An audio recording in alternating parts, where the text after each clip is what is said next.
Hi guys, I hope you're doing really well and practicing radical self-care. I hope you're getting out there, getting exercise, surrounding yourself with good, safe, kind people. Super important. In this video, I'm going to mention Pete Walker's book, Healing from Complex PTSD from Surviving to Thriving. It's a really, really, really excellent book that I highly recommend. If you're trying to determine if you are with a narcissist, especially a covert passive-aggressive narcissist, I would check out Debbie Mirza's book called The Covert Passive-Aggressive Narcissist. Yes, that's what it's called. I don't know how valuable it is for us to keep reading books about narcissists. Once you figure out what you are with, or you're pretty sure that they have a lot of these traits, then the real focus is on healing yourself, getting help if you have porous boundaries, if you have boundary issues, or if you're codependent. If you want to go to my website, I do have a course on there to help you with learning how to set boundaries and to address and heal your codependence, as well as some of the trauma and complex PTSD from these narcissistically abusive relationships, and also from, potentially from trauma that you might have had as a child. Because usually we had trauma as a child, we usually had either narcissistic or addicted parent or caregiver or sibling in our family where we were primed to fawn when somebody was, codependent, when somebody was being toxic or abusive. We learned how to people please, how to fix, how to make everything, how to not rock the boat, how to make everything okay, how to take care. Codependents tend to be pathological givers. Narcissists tend to be pathological takers. So again, I don't know if this is helpful, but I'm trying to start these videos with really positive stuff, because I think it's super important that we get the healing that we need, that we really, really focus on ourselves and figuring out, what allowed me to stay in this position to be hurt for the possibility of love, approval, security, whatever. I stayed in a position to be hurt for the possibility of love, security, approval, right?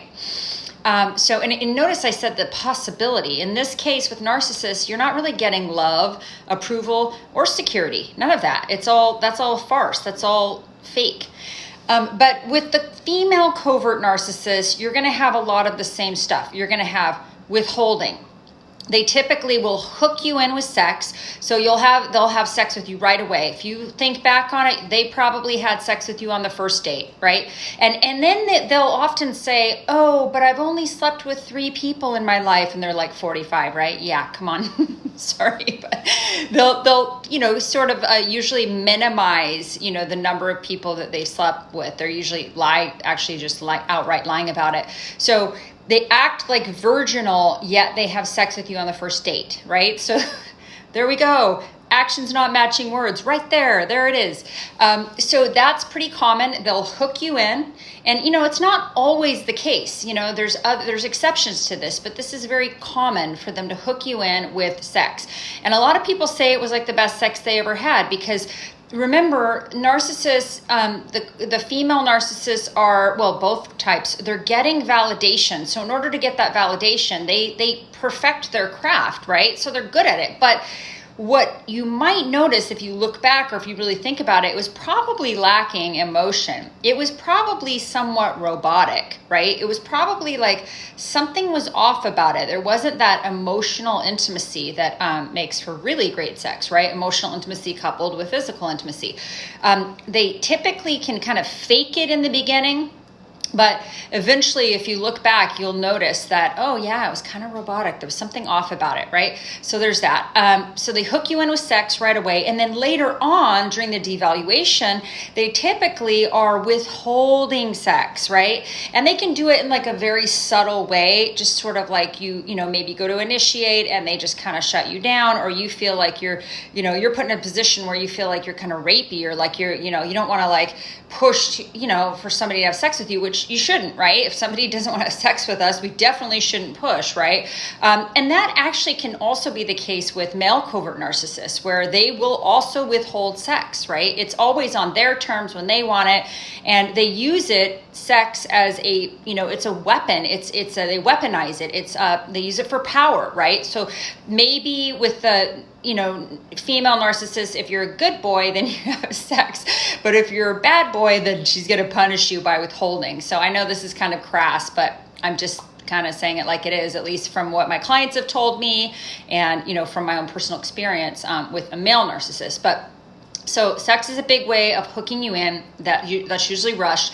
Then the relationship is usually rushed, and there's a lot of love bombing, and they put you on this pedestal where you feel like you can do no wrong. Like they'll say things like they've never met anyone like you, like you're so special, you're so unique.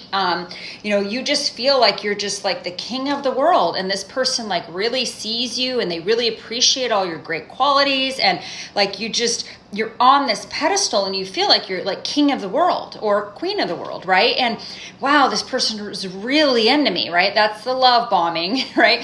And what they're really good at during that period is they will mirror you. This is a very big piece of the narcissism. If you are, if you're into climbing, they're going to get into climbing. If you like pickles, they like pickles. If you're liberal, they're liberal. But in their last relationship, that person was conservative, so they were conservative, right? It's very weird.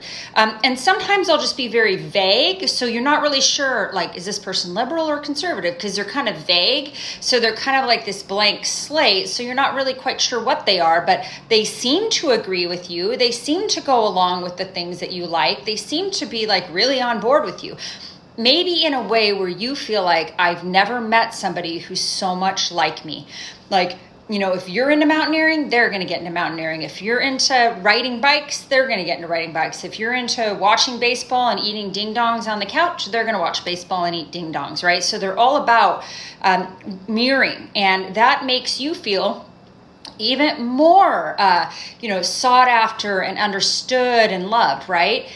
It's actually a sales technique. If, you put your hand on your heart, somebody else put their hand on their heart. If you cross your arms, somebody else crosses their arms. That's mirroring. I mean, I don't use that sales technique because I am really shitty at manipulating people, but it's just something that they do. They mirror. So you might be like, wow, I can't believe I met somebody who's just like me, right? So in some creepy, weird, egocentric way, it's like you're kind of falling in love with yourself. That's weird, right? But that's just something to look at, right? So yeah, with the female narcissist, they're going to use that sex. Typically, they can be very, very image conscious, like very concerned with their looks. Some of them that are sort of there's different types. There's even cerebral female narcissists. There's totally all sorts of different types. But these people are typically very seductive. They're very charismatic and charming. But the coverts can actually look a little different. They can look very shy and introverted and like so angelic and almost virginal and so sweet, right? So, it kind of can manifest in different ways. But yeah, there's going to be withholding. There's going to be word salad communication where you walk away from the conversation and you literally have no idea what just happened. Circular arguments where nothing gets resolved, where you feel like this person, like you feel like you're literally speaking another language. Like you're speaking Cantonese and they're speaking Italian and you don't understand each other's languages. Like you walk away.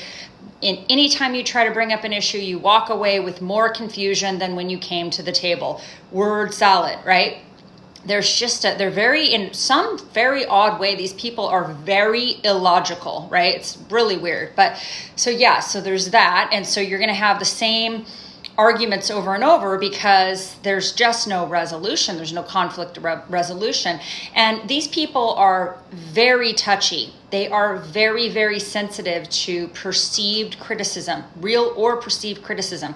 They're very, very oversensitive to any slight. And what they actually perceive as criticism, and this goes for both male and female, is anytime you bring a legitimate problem to them that is normal for a relationship, like problems with sex, problems with money, which are normal in relationships, right?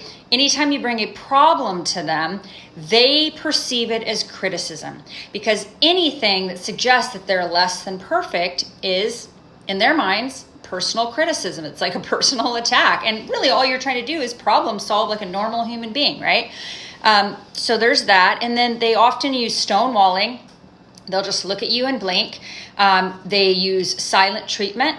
In the early stages of the relationship, there's going to be intermittent reinforcement. There's going to be love bombing, and then you don't hear from them for a few days. And, you know, where you feel like you're walking on eggshells and like, does this person like me? Does this person not like me? So, but they can be very, very crafty and subtle about it, to where you're like sort of jonesing to communicate with them, because you're kind of like, there's this intermittent reinforcement that's happening, operant conditioning. And if you read about it, it's one of the strongest types of ways to form a bond, ways to get somebody bonded to you, and for you to have the power, is you use intermittent reinforcement to manipulate. Normal people do not do this, okay?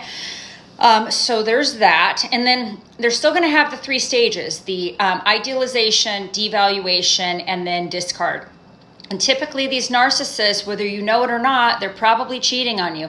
It could be micro cheating in the form of, you know, old boyfriends. It could be, you know, emotional affairs. You know, it doesn't necessarily always be, it's not always physical cheating, but typically they have that going on. So yeah, there's that. And then a lot of times with these narcissists, these females, they're still going to have old boyfriends that are their friends, right? And, you know, normal people can have old boyfriends that are friends, and it can be healthy, right, in some ways.